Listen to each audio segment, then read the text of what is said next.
স্বাগত চট্টগ্রাম প্রতিদিনে। আপনাদের সাথে আছি আমি জান্নাতুল ফেরদৌস রুবা। রাজধানীর পাশাপাশি সারা দেশের জেলা উপজেলা পর্যায়েও যথাযোগ্য মর্যাদায় পালিত হচ্ছে মহান স্বাধীনতা ও জাতীয় দিবস। সারা দেশের এই আয়োজনগুলোতে ছাত্র জনতার স্বতঃস্ফূর্ত অংশগ্রহণ প্রমাণ করে বিজয়ের গৌরব আজও অম্লান। স্থানীয় প্রশাসনের কড়া নিরাপত্তায় শান্তিপূর্ণভাবে সম্পন্ন হয়েছে কুচকাওয়াজ ও ডিসপ্লের এই উৎসব। প্রতিনিধিদের পাঠানো তথ্যচিত্রে ডেস্ক রিপোর্ট। শহীদদের শ্রদ্ধা নিবেদনের পর চট্টগ্রাম জেলা স্টেডিয়ামে জাতীয় পতাকা উত্তোলন, কুচকাওয়াজ ও ডিসপ্লে অনুষ্ঠিত হয়। বীর মুক্তিযোদ্ধা, পুলিশ, ফায়ার সার্ভিস সহ বিভিন্ন শিক্ষা প্রতিষ্ঠানের শিক্ষার্থীরা অংশ নেন। চট্টগ্রামের পতেঙ্গা, মোংলা ও পায়রা বন্দর সহ উপকূলীয় অঞ্চলগুলোতে নৌবাহিনীর জাহাজ জনসাধারণের জন্য উন্মুক্ত করা হয়। পুলিশ, আনসার ও বিএনসিসি সদস্যদের সুশৃঙ্খল মার্চ পাস্টে মুখর ছিল বন্দরনগরী।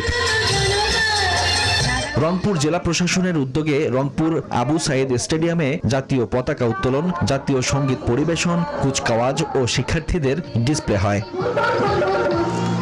রাজশাহী মুক্তিযুদ্ধ স্মৃতি স্টেডিয়ামে বর্ণাঢ্য কুচকাওয়াজ ও ডিসপ্লে প্রদর্শনী হয়। বগুড়া শহীদ চান্দু স্টেডিয়ামেও কুচকাওয়াজ ও আকর্ষণীয় আলোকচিত্র প্রদর্শনীর আয়োজন করা হয়। চাঁপাই নবাবগঞ্জ নতুন স্টেডিয়ামে পুলিশ, বিএনসিসি ও শিক্ষা প্রতিষ্ঠান সহ বিভিন্ন সংগঠনের অংশগ্রহণে কুচকাওয়াজ হয়। বরিশাল বেলস পার্ক মাঠে মহান বিজয় দিবস উপলক্ষে কুচকাওয়াজ অনুষ্ঠিত হয়। নরসিংদী মোসলেউদ্দিন স্টেডিয়ামে কুচকাওয়াজ হয়েছে। এছাড়া চাঁদপুর, ফেনী, টাঙ্গাইল ও বাগেরহাট বিভিন্ন স্কাউট দল প্যারেডে অংশগ্রহণ করে। ডিসপ্লের মাধ্যমে তুলে ধরা হয় মুক্তিযুদ্ধের বীরত্বগাথা ও ডিজিটাল বাংলাদেশের সাফল্য। Desk report, news 24। সূর্যোদয়ের সঙ্গে সঙ্গে ৩১ বার তোপধ্বনির মধ্য দিয়ে সূচনা হয় স্বাধীনতা দিবসের কর্মসূচির। সারা দেশে বীর সন্তানদের শ্রদ্ধা ভরে স্মরণ করেছে গোটা জাতি।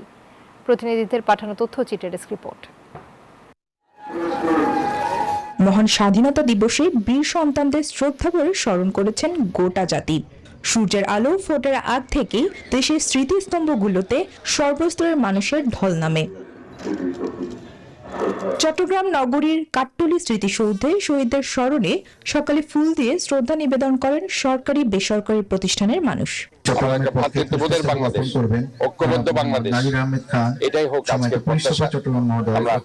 স্বাধীনতা আমরা ধরে রাখতে চাই। এদিকে রাজশাহী বিশ্ববিদ্যালয়ের শহীদ মিনারে পুষ্পস্তবক অর্পণ করে বিশ্ববিদ্যালয় প্রশাসন। এরপরে একে একে শ্রদ্ধাঞ্জলি নিবেদন করে বিভিন্ন বিভাগ, হল ও ইনস্টিটিউটের শিক্ষার্থীরা। স্বাধীনতা যুদ্ধে যারা শহীদ হয়েছেন প্রত্যেকের আত্মার মাগফিরাত কামনা করছি। বরিশালে ভোরের আলো ফোটার সাথে সাথে সরকারি, আধা সরকারি, স্বায়ত্তশাসিত এবং বেসরকারি ভবনে জাতীয় পতাকা উত্তোলনের পাশাপাশি শহীদ মুক্তিযোদ্ধার স্মৃতিফলকে পুষ্পস্তবক অর্পণ করে শহীদদের প্রতি শ্রদ্ধা জানান সর্বস্তরের মানুষ।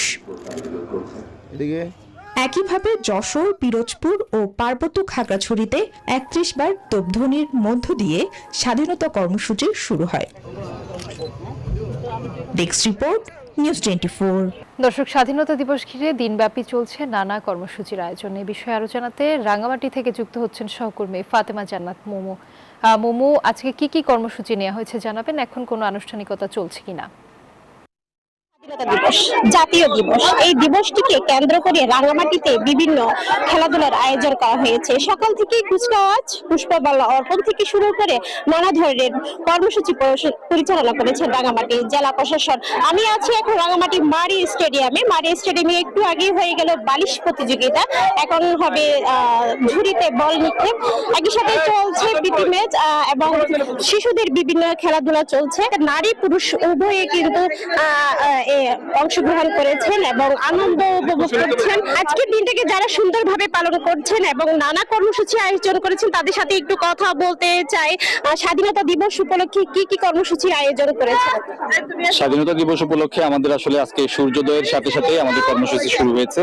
সূর্যোদয়ের সাথে সাথে ৩১ বার তোপধ্বনির মাধ্যমে আমরা আমাদের কেন্দ্রীয় যে স্মৃতিসৌধ আছে সেখানে যারা প্রশাসক মহোদয়ের নেতৃত্বে প্রথমে আমরা পুষ্প অর্পণ করি। এরপরে বিভিন্ন সংগঠন সরকারি দপ্তরের পক্ষ থেকে পুষ্পস্তবক অর্পণ করা হয়। কুচকাওয়াজ হয়েছে, বিভিন্ন সরকারি প্রতিষ্ঠান, শিক্ষা প্রতিষ্ঠান অংশগ্রহণ করেছে, এরপরে ডিসপ্লে হয়েছে, এরপরে বীর মুক্তিযোদ্ধাদের সংবর্ধনা প্রদান করা হয়েছে। দিনের সকালে এই ইভেন্টগুলো ছিল, বিকেল বেলা আমাদের ক্রীড়া প্রতিযোগিতাগুলো অনুষ্ঠিত হচ্ছে। আপনারা পেছনে দেখতে পাচ্ছেন ফুটবল খেলা চলছে আমাদের, পাশাপাশি আমাদের বাচ্চাদের দৌড় প্রতিযোগিতা রয়েছিল, ছেলে এবং মেয়ে বাচ্চাদের। আমাদের মিউজিক্যাল চেয়ার প্রতিযোগিতা ছিল, দুটো ক্যাটাগরিতে ভাগ করে। রয়েছে আমাদের পেনাল্টি শুট আউট, এটি পুরুষ অফিসারদের জন্য রয়েছে। আমাদের নারী এবং শিশুদের জন্য রয়েছে জড়িত বল নিক্ষেপ। এরকম অনেকগুলো ইভেন্ট রাখা হয়েছে। যারা অংশগ্রহণ করছেন তাদের সবাইকেই পুরস্কার দেওয়া হচ্ছে, পাশাপাশি যারা প্রথম, দ্বিতীয়, তৃতীয় হচ্ছেন তাদের জন্য আকর্ষণীয় পুরস্কার রয়েছে। অসংখ্য ধন্যবাদ। স্বাধীনতা দিবসকে ঘিরে নানা কর্মসূচি আয়োজন করেছেন রাঙামাটি জেলা প্রশাসন, সে বিষয়ে কথা বলছিলাম। তো রাঙামাটি থেকে এই ছিল আমার কাছে সর্বশেষ তথ্য। ফিরে যাচ্ছি স্টুডিওতে। মোমো, আপনাকে ধন্যবাদ। যথাযোগ্য মর্যাদা ও ভাব গাম্ভীর্যের মধ্য দিয়ে নৌ অঞ্চলসমূহে পালিত হয়েছে মহান স্বাধীনতা ও জাতীয় দিবস। দিবসটি উপলক্ষে বিভিন্ন নৌ অঞ্চলের মসজিদে শহীদ মুক্তিযোদ্ধাদের আত্মার মাগফিরাত এবং দেশ জাতির শান্তি ও সমৃদ্ধি কামনায় বিশেষ মোনাজাত অনুষ্ঠিত হয়। চট্টগ্রাম নৌ অঞ্চলের জাহাজ ও ঘাটিগুলোতে দিনব্যাপী বিভিন্ন কর্মসূচি পালন করা হয়। বাংলাদেশ নৌবাহিনী পরিচালিত শিক্ষা প্রতিষ্ঠানগুলোতে আয়োজন করা হয় রচনা, আবৃত্তি ও আলোচনা সভা, যেখানে বিজয়ীদের মাঝে পুরস্কার বিতরণ করা হয়। এছাড়া বিশেষ চাহিদা সম্পন্ন শিশুদের অংশগ্রহণে চিত্রাঙ্কন প্রতিযোগিতাও অনুষ্ঠিত হয়। দিবসটি ঘিরে নৌবাহিনীর উদ্যোগে চট্টগ্রামে ফ্রি মেডিকেল ক্যাম্পেইনেরও আয়োজন করা হয়েছে। চট্টগ্রামের চট্টলা এক্সপ্রেস ট্রেনের পাওয়ার কারে অগ্নিকাণ্ডে পুড়ে গেছে ইঞ্জিন ও দুটি বগি। ফায়ার সার্ভিসের 2টি ইউনিটের চেষ্টায় নিয়ন্ত্রণে আসে আগুন। এতে 1 ঘন্টা বন্ধ থাকে ট্রেন চলাচল। ঘটনা তদন্তে 4 সদস্যের কমিটি করেছে রেল কর্তৃপক্ষ। দাউ দাউ করে জ্বলছে চলন্ত ট্রেন, জীবন বাঁচাতে হুড়োহুড়ি করে নামছেন যাত্রীরা।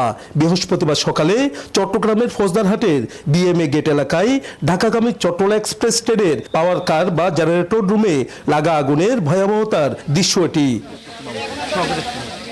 প্রত্যক্ষদর্শীরা জানান, হঠাৎ লাগা আগুন মুহূর্তে ছড়িয়ে পড়ে আরো 2টি বগিতে।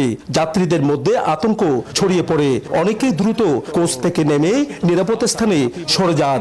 আগুনটা হঠাৎ করে গাড়িটা যখন রানিং আসতেছে তখন হুট করে এটা কিভাবে, ওইটা এচির বগি ছিল, ওখান থেকে আগুন লেগে গেছে হঠাৎ করে। সবাই সহযোগিতা এটা আলাদা হয়েছে, না হলে আরো বড় দুর্ঘটনা হয়েছে। ইঞ্জিনের সামনের অংশ থেকে ধোঁয়া ও আগুনের শিকা দেখা গেলে আশপাশের লোকজন দ্রুত এগিয়ে এসে পরিস্থিতি নিয়ন্ত্রণে সহায়তা করে। পরে 1 ঘন্টার চেষ্টায় আগুন নিয়ন্ত্রণে আনে ফায়ার সার্ভিস। যাত্রীরা নিরাপদে এখান থেকে সরানো গেছে। আমরা তাৎক্ষণিক 2টা ইউনিট কাজ করে আগুন মোটামুটি আমরা নিয়ন্ত্রণে নিয়ে আসছি। এখানে কোনো হতাহত কেউ ছিল না। ফায়ার সার্ভিস বলছে, ইঞ্জিনের যান্ত্রিক ত্রুটি থেকে এই অগ্নিকাণ্ডের সূত্রপাত হতে পারে। তবে বিষয়টি নিশ্চিত করতে 4 সদস্যের তদন্ত কমিটি গঠন করেছে রেল কর্তৃপক্ষ। আমরা একটা কমিটি করছি, কমিটি দেখবে, ফায়ার সার্ভিসের লোকজন আছে, প্রকৃত কারণটা খুঁজে বের করবে। অগ্নিকাণ্ডের ঘটনায় সাময়িকভাবে বিঘ্ন ঘটলেও 1 ঘন্টা পর স্বাভাবিক হয় ট্রেন চলাচল। নয়ন বড়ুয়া জয়, নিউজ 24, চট্টগ্রাম। কুমিল্লা পদুয়ার বাজার বিশ্ব রোড রেল ক্রসিংয়ে বাস ও ট্রেনের সংঘর্ষে 12 জন নিহতের ঘটনায় দায়ের করা মামলায় অপর গেটম্যান নাজমুল হোসেনকে গ্রেফতার করেছে র্যাব 11। গত 21 মার্চ যশোর থেকে লক্ষ্মীপুরগামী একটি যাত্রীবাহী বাস 22 মার্চ রাত 3টার দিকে কুমিল্লার পদুয়ার বাজার বিশ্ব রোড ফ্লাইওভারের নিচে রেল ক্রসিং পার হওয়ার সময় চট্টগ্রামগামী ট্রেনের সঙ্গে সংঘর্ষে পড়ে। এতে ট্রেন বাসটিকে প্রায় 1 কিলোমিটার টেনে নিয়ে যায়। পরে গতকাল রাতে গাজীপুরের রাজেন্দ্রপুর এলাকা থেকে অভিযুক্তকে গ্রেফতার করে র্যাব। চাঁদপুরে একমাত্র উন্মুক্ত বিনোদন কেন্দ্র বড় স্টেশন, মোলহেড ও 3 নদীর মোহনা। প্রতিদিনই দূর দূরান্ত থেকে ছুটে আসেন শত শত মানুষ। এ নিয়ে আরও খবর জানিয়েছেন সহকর্মী খোকন কর্মকার। চাঁদপুরের একমাত্র উন্মুক্ত বিনোদন কেন্দ্র বড় স্টেশন, মোলহেড, 3 নদীর মোহনা, যেখানে 3 দিক জল, 1 দিক স্থল। এখানে লক্ষ্মীপুর, ঢাকা, কুমিল্লা রামগঞ্জ, হাজীগঞ্জ, মতলব সহ বিভিন্ন জেলা উপজেলা থেকে হাজার হাজার বিনোদন প্রেমীরা কিন্তু এখানে ঘুরতে আসেন। এই নদীর যে বাতাস, শীতল বাতাস, সেই বাতাসে তাদের শরীর জুড়িয়ে যায়, শীতল হয়ে যায় তাদের মন। এছাড়া পদ্মা, মেঘনা, ডাকাতিয়া 3 নদীর যে মিলনস্থলের ঘূর্ণন স্রোত, তা সেই অপূর্ব এক দেখার দৃশ্য। এছাড়া অনেক বিনোদন প্রেমীরাই কিন্তু তারা তাদের পরিবার পরিজন নিয়ে এই নদীতে ডিঙ্গি নৌকা করে তারা কিন্তু চষে বেড়াচ্ছেন। শুধু ঈদ উপলক্ষে নয়, যে কোনো সময় মানুষ কিন্তু এখানে এসে ভিড় জমান এবং এই জায়গাটি এবং সবার জন্য উন্মুক্ত, এবং পৌরসভা এখানে বসার ব্যবস্থা করে দিয়েছেন এবং সেখানে এই বসে বসে তারা কিন্তু বিনোদন উপভোগ করছেন। তো এই ছিল চাঁদপুরের একমাত্র বিনোদন কেন্দ্র ত্রিনদী মোহনার সর্বশেষ তথ্য। আমি ফিরছি স্টুডিওতে। চাঁদপুরে মহান স্বাধীনতা দিবস উপলক্ষে পরিদর্শনের জন্য কোস্টগার্ড ঢাকা জোনের অধীনে বিসিজিএস কুতুবদিয়া জাহাজ উন্মুক্ত রাখে বাংলাদেশ কোস্টগার্ড। বিএডব্লিউটিএ ভিআইপি ঘাটে দুপুর 2টা থেকে বিকেল 4টা পর্যন্ত এই পরিদর্শনের সুযোগ রাখা হয়। জাহাজ উন্মুক্ত রাখার বিষয়ে কোস্টগার্ডের পক্ষ থেকে জানানো হয়, জাহাজ পরিদর্শনের জন্য সর্বসাধারণের প্রবেশাধিকার উন্মুক্ত। এতে করে সাধারণ মানুষের কোস্টগার্ডের জাহাজ ঘুরে দেখা এবং জাহাজের বিভিন্ন বিষয় সম্পর্কে জানার সুযোগ হয়। জাহাজ পরিদর্শনে আসা দর্শনার্থীরা জানান, এমন উদ্যোগ বছরে আরও কয়েকবার নেওয়া প্রয়োজন। এতে আগামী প্রজন্ম ও তরুণ প্রজন্ম দেশ রক্ষায় উদ্বুদ্ধ হবে এবং বাহিনীর কর্মকাণ্ড সম্পর্কে ধারণা পাবে। আর এই ছিল নিউজ 24 চট্টগ্রাম প্রতিদিনের সংবাদে। ধন্যবাদ।